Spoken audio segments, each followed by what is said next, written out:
भजन संहिता 32 को पढ़ने के लिए जा रहे हैं। और पहले हमने 3 भजन संहिता जो डाले हुए हैं और बीच में सभी भजन संहिता हमने छोड़ दिए हैं। वो इसलिए कि कुछ भजन संहिता है जो हमें आसानी से समझ आते हैं, कुछ भजन संहिता बहुत ज़्यादा कठिन है। उनको समझने के लिए हमें पहले आसान जो भजन संहिता है उनको समझना होगा, क्योंकि हम धार्मिकता से जीने वाले लोग हैं और जब प्रभु में आते हैं तो हम ज़्यादा धर्मी बनकर जीवन जीते हैं। इसलिए कुछ बातों को समझने में थोड़ा आसानी हो जाएगी जब हम ऐसे बीच बीच में से कुछ भजन संहिता को सीखेंगे, क्योंकि इनकी समझ जो थोड़ा आसानी से आती है। कुछ भजन संहिता तो इतने भी कठिन है, उनके शब्दों का उच्चारण करना बहुत कठिन है। इसलिए उन शब्दों को हमने देखना है कि वो शब्द असल में क्या है, और जब उस शब्दों को हम उनको उल्ट करके देखेंगे तो हमको उसकी समझ लगेगी। इतने ज़्यादा कठिन है कई जगह पर जो कई भजन संहिता है। इसलिए आज हम भजन संहिता 32 को पढ़ने के लिए जा रहे हैं। तो जब भी आप मेरे साथ बाइबल पढ़ोगे तो हमको कुछ बातों का ध्यान रखना है। जैसे सलीब को बीच में रखना है, और इस बात का ध्यान रखना है सलीब से पहले भविष्यता है, सलीब के बाद अनुग्रह है। मतलब सलीब से पहले भी परमेश्वर का अनुग्रह है, लेकिन जो राज्य है वो राज्य भविष्यता का ही है। मनुष्य जो वो अपने आप को भविष्यता के दबाव में ही देखता है, रहता भी है। और जब अनुग्रह है तो अनुग्रह के समय भविष्यता नहीं है, अभी अनुग्रह ही है। फिर बाद में हम ये भी देखकर चलेंगे कि सलीब से पहले यहूदी है और सलीब के बाद परमेश्वर की पवित्र कलीसिया है। अभी ये नहीं हम कह सकते कि सलीब के बाद जो यहूदी है ही नहीं, ये बात नहीं है। मतलब ये कि सलीब से पहले सिर्फ यहूदियों के साथ ही परमेश्वर कार्य किया करता था, बाकी सब दुनिया को परमेश्वर ने कुछ समय के लिए छोड़ रखा था। लेकिन जैसे ही परमेश्वर बलिदान होता है और बलिदान होने के बाद जिंदा होने के बाद यीशु अपने चेलों से कहते हैं कि अभी सभी जातियों में जाओ और सभी को सुसमाचार सुनाओ और उनको चेला बनाओ। ध्यान देने वाली बात है। तो ये इसीलिए हम कहते हैं कि इससे पहले यहूदी थे और इसके बाद कलीसिया परमेश्वर की पवित्र कलीसिया है। और सलीब से पहले पुराना नियम है और सलीब के बाद नया नियम है। अभी ये बात भी सोचने वाली है कि जब तक यीशु मसीह बलिदान नहीं होते उस समय तक पुराना नियम चलता है, यानी उस समय तक व्यवस्था चलती है, यानी उस समय तक यीशु मसीह यहूदियों से अपना वाद विवाद करते हैं। यानी सलीब से पहले नया नियम नहीं था, सलीब से पहले कलीसिया नहीं थी, सलीब से पहले अनुग्रह तो था, क्योंकि अनुग्रह के द्वारा ही परमेश्वर बचाता है। लेकिन अनुग्रह और व्यवस्था मिक्स थी। इसलिए जब यीशु सलीब पर बलिदान होता है और व्यवस्था को पूरा कर देता है, उसके बाद अकेला अनुग्रह ही रह जाता है। तो आज हम भजन संहिता 32 को पढ़ने के लिए जा रहे हैं और इन बातों को ध्यान में रखते हुए हम जाएंगे तो 32 जो नंबर भजन संहिता है वो हमसे बात करेगा और परमेश्वर हमको समझने में उसकी मदद करेगा। भजन संहिता 32 का 1। क्या ही धन्य है वह जिसका अपराध क्षमा किया गया और जिसका पाप ढांपा गया हो। तो दाऊद परमेश्वर के अनुग्रह को सलीब से 400 से 500 साल पहले ही देख रहा है कि धन्य है वह मनुष्य जिसके सभी पाप माफ किए गए और उनको ढांप दिया गया। तो ध्यान कीजिए, जब व्यवस्था थी तो किसी के पाप माफ नहीं होने देती थी, क्योंकि ऐसे इधर से वो क्या करता था, मंदिर में अपना बलिदान देकर निकलता था। बाहर जाने के बाद फिर उसका जो दिमाग है, उसका जो विवेक है, उसको फिर दोषी ठहराता था। लेकिन जैसे ही हम यीशु मसीह पर विश्वास करने के बाद अपने मन को बदल लेते हैं, तो मन फिरा लेते हैं, उस समय हम क्या करते हैं, यीशु मसीह के अनुग्रह में आते हैं। और जब यीशु मसीह के अनुग्रह में आते हैं तो हमारे जो पाप हैं वो सभी माफ कर दिए जाते हैं। तो आइए हम नए नियम में जब परमेश्वर के दास पवित्र कलीसिया से बात करते हैं अनुग्रह की और पापों की माफी की, तो इसी समय को, जो समा दाऊद लिख रहा है, उसी समय को परमेश्वर के दास वापस दिखा रहे हैं। देखिए दाऊद क्या कर रहा है, पहले से ही देख रहा है। दाऊद पहले से कलीसिया को देख रहा है। अभी जब कलीसिया स्थापित करने वाले परमेश्वर के दास हैं, वो दाऊद की बातों को याद करके कलीसिया को बताते हैं कि आपके जो गुनाह हैं वो माफ किए गए हैं। इसलिए आप पुराने जो भजन संहिता जब पढ़ते थे, जब सुनते थे, जब गाते थे, उस समय को याद करो, ये तो पहले से लिखा हुआ था। रोमियो 4:7 धन्य है वे जिनके अपराध क्षमा हुए और जिनके पाप ढांपे गए। परमेश्वर का दास पौलुस जब रोमियो को खत लिखते हैं तो उस समय वो भी इसी अनुग्रह की बात कर रहे हैं। इसी अनुग्रह की हो रही बात कि परमेश्वर का दास पहले से ही भजन संहिता 32 में लिख रहे हैं कि धन्य वे लोग हैं जिनके पाप ढांपे गए हैं। क्यों? क्योंकि रोमियो में वो गुट थे, एक यहूदियों का, एक गैर यहूदियों का। तो जो यहूदी थे वो गैर यहूदियों को बोलते थे कि पाप सिर्फ हमारे ही माफ होते हैं, वो भी मंदिर के द्वारा। दूसरे जो लोग हैं अन्य जाति के, उनके पास कोई बलिदान देने का जरिया नहीं है, इसलिए वो पाप उनके माफ नहीं होते हैं। लेकिन रोमियो को खत लिखते समय परमेश्वर का दास पौलुस विश्वास की बात करता हुआ कहता है कि दाऊद पहले से ही इन लोगों को देख रहा है। किनको? परमेश्वर की कलीसिया को। वो चाहे यहूदी हैं, वो चाहे गैर यहूदी हैं, जिसने यीशु पर विश्वास किया उसके पाप ढांप दिए गए, उसके पाप खत्म कर दिए गए। क्योंकि जब इब्रानियों को खत लिखता है परमेश्वर का दास, वो भी इसी बात को याद करता है। इब्रानियों 8:12 क्योंकि मैं उनके अधर्म के विषय में दयावंत हूँगा और उनके पापों को फिर स्मरण न करूँगा। तो जब इब्रानियों को खत लिखा जा रहा था उस समय भी इसी भजन की बात हो रही थी। क्योंकि एक व्यवस्था में रहना और एक अनुग्रह में रहना, ये दो अलग अलग बात है। अभी आगे दाऊद इस बात का हमसे जिक्र करेगा इसी बात का, जिस बात का इब्रानियों का जो लेखक है वो कह रहा है, मैं उनके अधर्मों के विषय में दयावंत रहूंगा और उनके पापों को फिर स्मरण ना करूंगा। क्योंकि व्यवस्था में पापों की माफी नहीं होती थी। बेशक बलिदान दिया भी जाता था, बच्चों और बकरों का लहू बहाया भी जाता था, तो भी माफी नहीं होती। लेकिन यीशु का लहू इस तरह से बहाया गया, इतना पवित्र है कि जिसके बाद पिता अभी कलीसिया को पवित्र ही देखता है। और व्यवस्था दोष लगाती थी, अभी व्यवस्था को पूरा कर दिया गया। और व्यवस्था पूरा होने के बाद सलीब के द्वारा, यीशु मसीह के बलिदान के द्वारा अनुग्रह आ गया। परमेश्वर किसी के पापों का लेखा नहीं करता है। यानी परमेश्वर ने अपने लहू के द्वारा पवित्र कलीसिया को खरीदा हुआ है। इस बात का जो वर्णन है दाऊद पहले ही कि धन्य है वे लोग जिनके पाप माफ किए गए, जिनके पाप ढांप दिए गए, क्योंकि दाऊद व्यवस्था में कुरा रहा है। भजन संहिता 32:2 क्या ही धन्य है वह मनुष्य जिसके अधर्म का लेखा यहोवा ना लेगा और जिसकी आत्मा में कपट ना हो। तो 2 नंबर आयत में जब हम देखते हैं तो हमको वहां ध्यान से देखना है।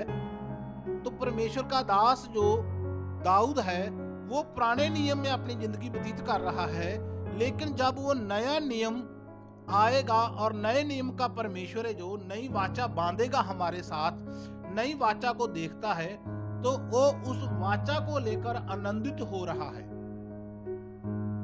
कि जब हम परमेश्वर के दास जो इब्रानियों का लेखक है उसको देखते हैं तो वो इन दोनों आयतों को लेकर बात करता है।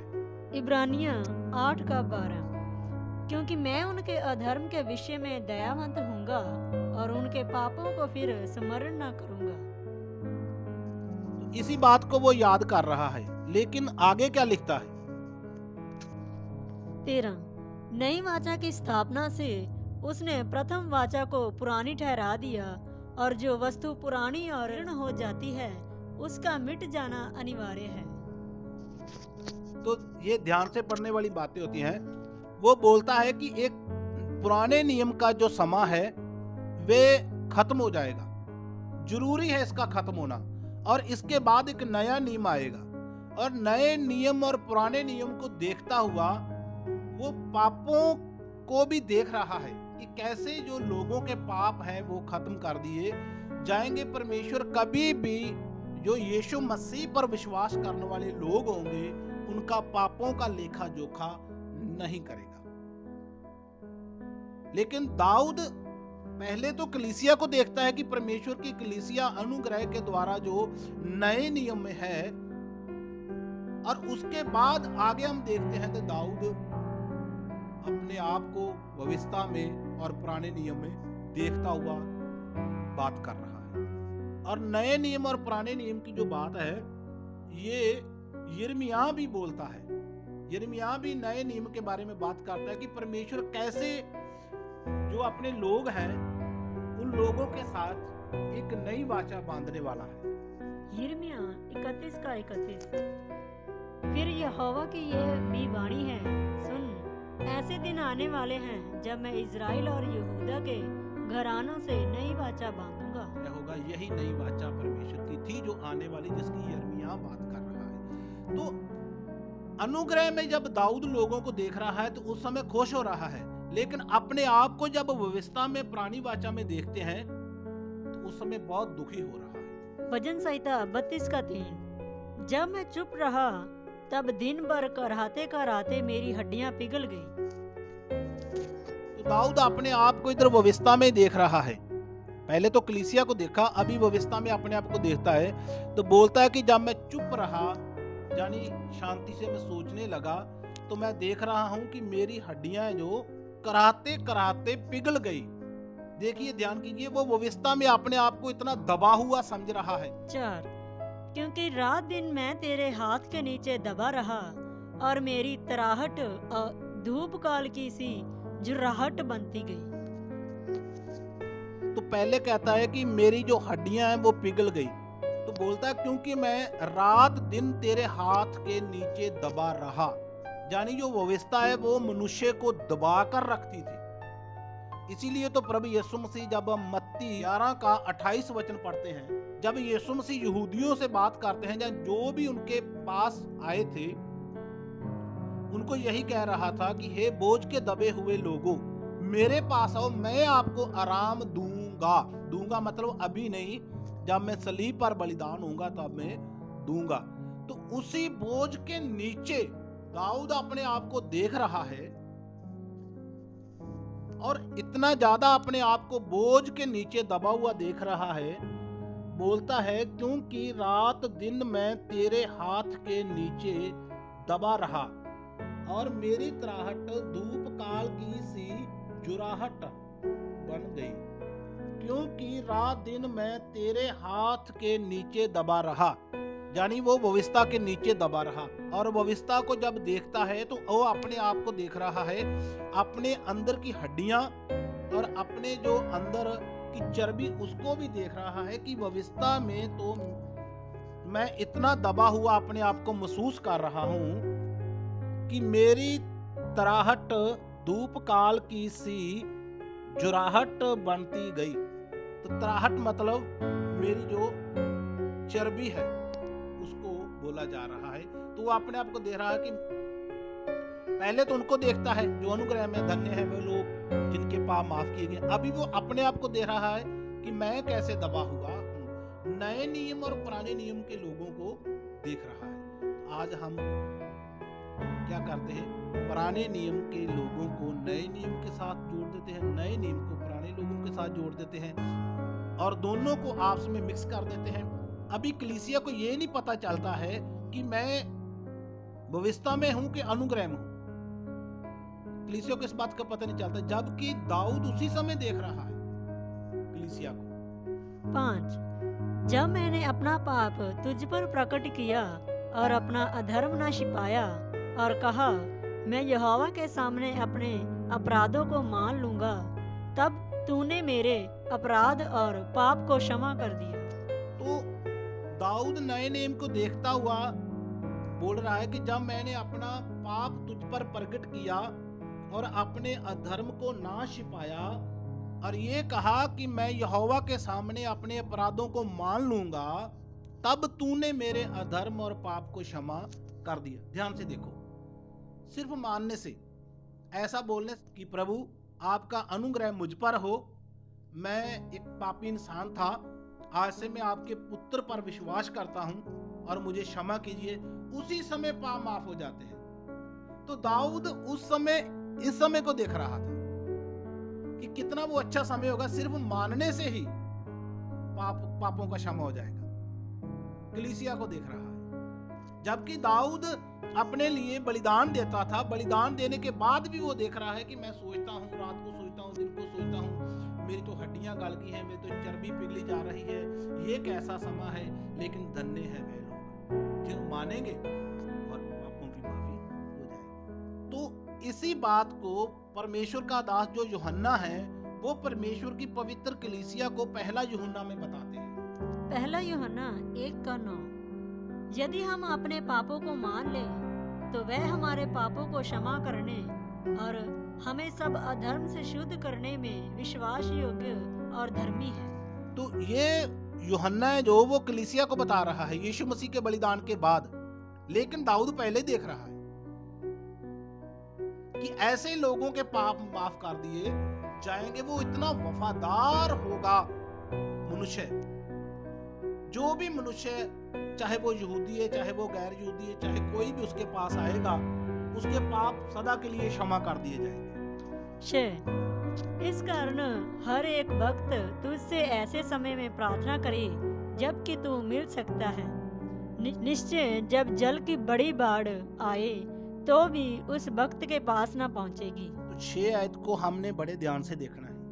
दाऊद 6 आयत को लिखते समय 5 आयत को बीच में लेता हुआ बात कर रहा है, क्योंकि 5 आयत में हमने क्या देखा था कि परमेश्वर का कोई भी जन उसके पास आएगा और उसके सामने अपने पापों का अंगीकार करेगा और उसके पाप सदा के लिए माफ किए जाएंगे। और 6 आयत में उसी को दोहराता हुआ बात कर रहा है, इस कारण हर एक भक्त तुमसे ऐसे समय में प्रार्थना करे जब कि तुम मिल सकते हो।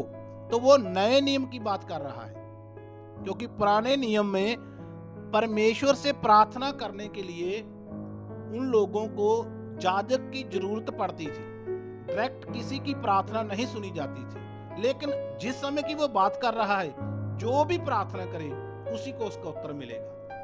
तो परमेश्वर उसको इस तरह अपने अनुग्रह में ले लेगा। जब कोई भी मनुष्य उससे प्रार्थना करेगा तो परमेश्वर उसको अपने अनुग्रह में इस तरह ले लेगा कि निश्चय ही जब जल की बड़ी बाढ़ आएगी तो भी उस भक्त के पास ना पहुंचेगी। तो ध्यान से देखिए, ये कितनी बड़ी बात देख रहा है दाऊद कलीसिया के लिए, क्योंकि उनको प्रार्थना करने के लिए याजक के पास जाना पड़ता था। लेकिन जब वो कलीसिया को देखता है तो वो देखता है कि वो लोग परमेश्वर से प्रार्थना करेंगे, परमेश्वर उनका उत्तर देगा, कोई भी जल की बाढ़ उनके पास नहीं पहुंचेगी। ध्यान से देखिए, थोड़ा डिफिकल्ट लगता है, कठिन लगता है इन शब्दों को सेटिंग करना। मैंने पहले आपको बोला था कुछ शब्दों को सेटिंग करना पड़ता है।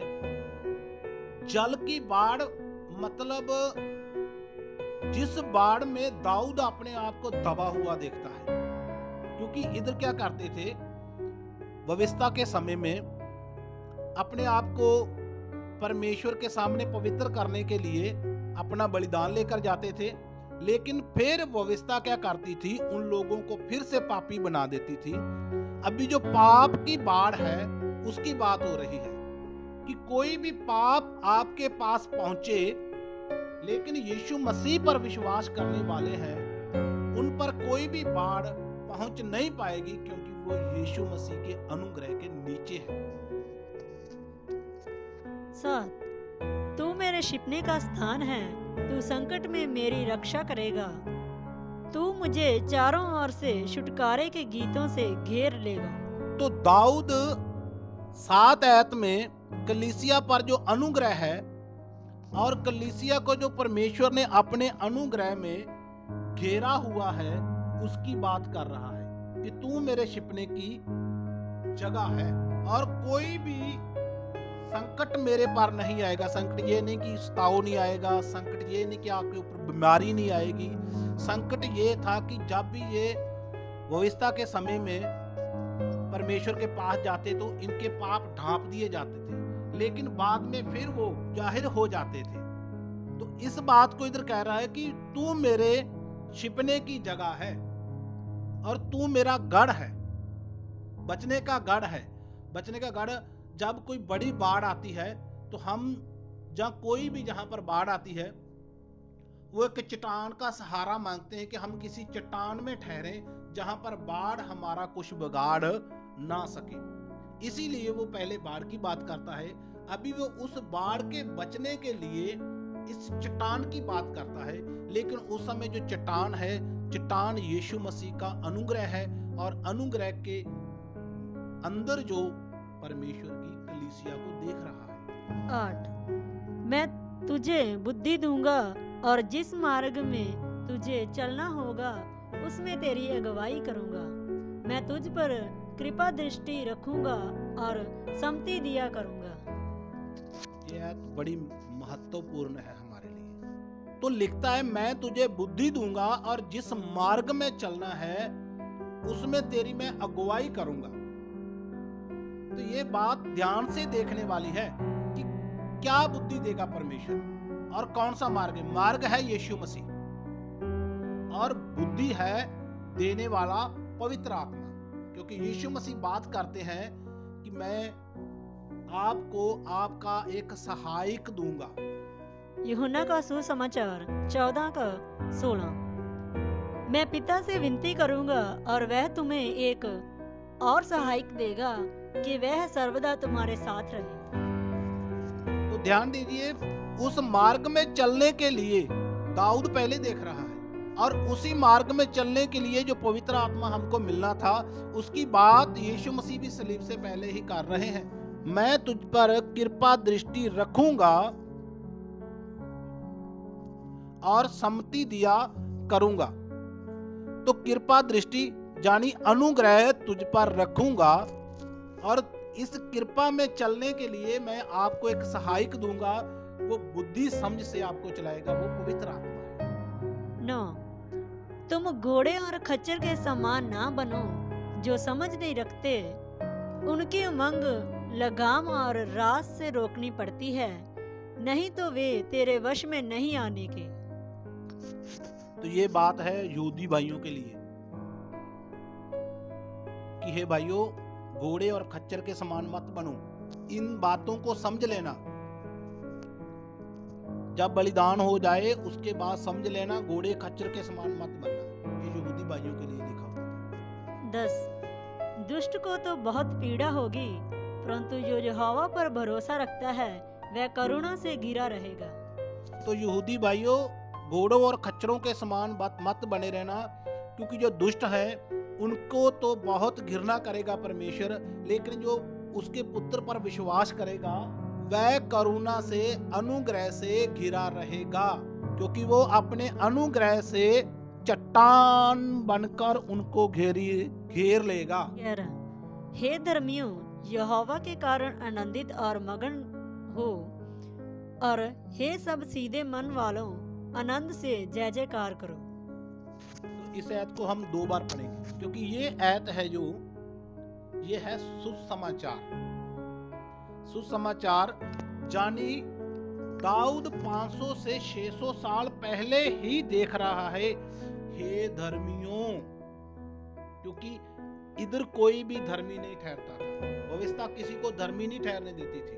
अभी व्यवस्था क्यों नहीं ठहरने देती थी? क्योंकि व्यवस्था जितनी पवित्र थी उतना कोई भी मनुष्य पवित्र नहीं हो पाता था, इसलिए वो अपने पाप में ही रह जाता था और धर्मी नहीं बनता था। लेकिन जब यीशु बलिदान होता है और यीशु के अनुग्रह के द्वारा परमेश्वर की कलीसिया है, वो धर्मी है और धर्मी को बोल रहा है, हे धर्मियों, यहोवा के कारण आनंदित और मगन रहो। हे धर्मियों, यहोवा के कारण आनंदित और मग्न रहो। यानी वो कारण है एक जिसके कारण आप आनंदित और मग्न रह सकते हो, वरना आपकी करनियों से आप आनंद में कभी भी नहीं आ सकते। आपके कामों के द्वारा आपको आनंद नहीं मिल सकता। और हे सब सीधे मन वालों, आनंद से जय जयकार करो। ये सब सीधे मन वालों, आनंद से जय जयकार करो। तो वो जय जयकार करने वाली परमेश्वर की पवित्र कलीसिया है जिसको दाऊद पहले से ही देख रहा है। तो इन बातों को ध्यान में देखना है कि दाऊद क्या कर रहा है। परमेश्वर की पवित्र कलीसिया को देख रहा है कि धन्य है वे लोग जिनके पाप क्षमा हो गए, ढांपे गए। और बाद में अपने आप को देखता है कि व्यवस्था के कारण, पुराने नियम के कारण मेरी तो हड्डियां हैं वो भी गल गई और मेरी जो चर्बी है वो भी पिघल गई है। मेरे पास वो समय नहीं है कि जब मैं परमेश्वर के सामने अपना गुनाह मान लूं और मेरे सभी पाप माफ किए जाएं। और बाद में यहूदियों को बोलता कि भाइयों, खच्चरों के समान, घोड़ों के समान मत बनना। वो समय जब आए तो उस समय उसके पुत्र पर विश्वास कर लेना और धर्मी बन जाना। और अभी क्या कर रहा है? धर्मियों को देख रहा है, सुसमाचार कलीसिया को बता रहा है।